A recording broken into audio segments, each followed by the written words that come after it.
The Word of God is alive and powerful, sharper than any two-edged sword, piercing even to the dividing asunder of the soul and the spirit, and of the joints of the marrow, and is a critic of the thoughts and intents of the heart.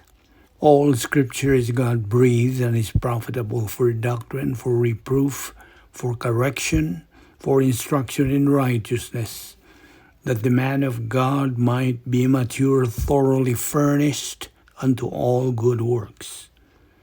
The entrance of thy words giveth light, it giveth understanding to the simple. Every word of God is pure. He is a shield unto them that put their trust in him.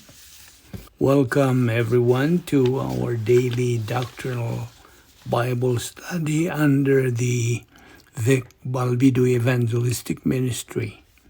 Today, we are going to take up some questions and answers on our Bible study, which is doctrinal. So, we start right away by preparing ourselves academically and properly. Let us use now the principle of 1 John 1:9 to be filled by God the Holy Spirit and be back into fellowship with God as believers in Christ. But for you unbeliever, it is faith alone in Christ alone. Therefore, let us start. And the first question I would like to ask is this: how does the believer in Christ learn the Word of God? The answer is, the believer learns the Word of God by first putting himself under God's authority, which is His Word.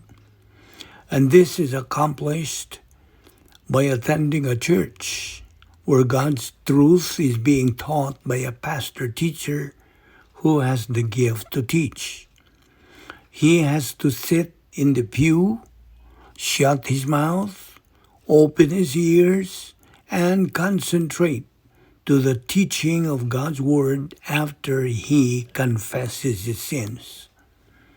Of course, all of these are part of the grace method coined as GAP, or Grace Apparatus for Perception, under the teaching ministry of God the Holy Spirit. Next question. When a Christian sins, how can he regain fellowship with God? The answer: when a Christian sins, he loses the filling of the Holy Spirit. Thus, he gets out of fellowship with God. To regain his fellowship with God, he has to confess, homologeo in Greek, which means to acknowledge, to name, to cite, to enumerate his sins privately to God the Father. The word homologeo is directed toward God because, you see, it is God who forgives sin. 1 John 1:9. The next question: what is meant by love the brethren? The answer: by love the brethren, we mean we believers are mandated to apply impersonal love to fellow believers, both carnal and spiritual, both respected and obnoxious. Impersonal love being the sixth gate of the divine danosphere, functional virtue.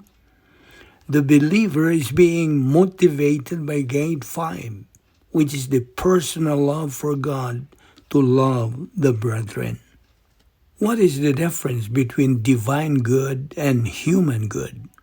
The answer: the difference between divine good and human good is this: anything and everything a believer does inside the divine danosphere or protocol plan of God is divine good, while anything and everything a believer does outside of the protocol plan of God or divine danosphere is human good.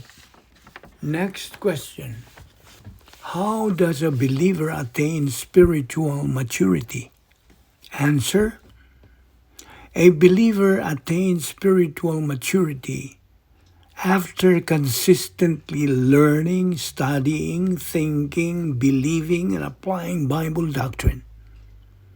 As a believer, your persistent spiritual growth from Bible doctrine resident in your soul expands your capacity for life, for love, for Christian service, for blessings, for happiness. Your life begins to have meaning, purpose, and definition.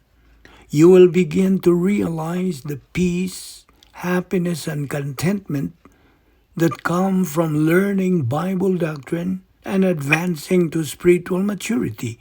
Romans 12:2. Right after salvation, a believer starts to become a baby believer who needs the pure milk of the Word of God. 1 Peter 2:2. And as he continues plugging in doctrine, he's going to become an adolescent believer. And as he keeps on keeping on studying Bible doctrine, he's going to reach spiritual maturity. Thus, he steps on the stage of capacity for life, and there he starts to glorify God in time. Bible doctrine is his life, and he is now living his life in the light of eternity. He lives his life as unto the Lord. Next question. To what extent is witnessing to unbelievers and other forms of Christian service the cause of spiritual maturity for the one who witnesses and serves?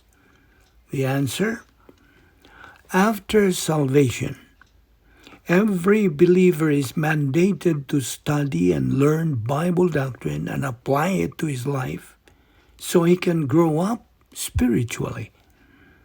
Every believer is appointed two royal commissions, that of a priest and that of an ambassador.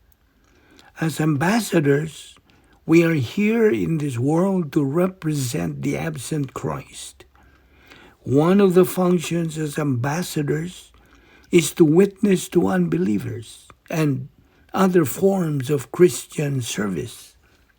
As the believer functions on these mandated activities, if he does them under the filling of the Holy Spirit, he correspondingly produces divine good, and that causes him to grow and spiritually mature in his Christian life. But doing these functions, be it as a priest or as an ambassador, his witnessing and other Christian service is the cause and effect of his spiritual maturity. We will continue this question and answer in our Bible study tomorrow.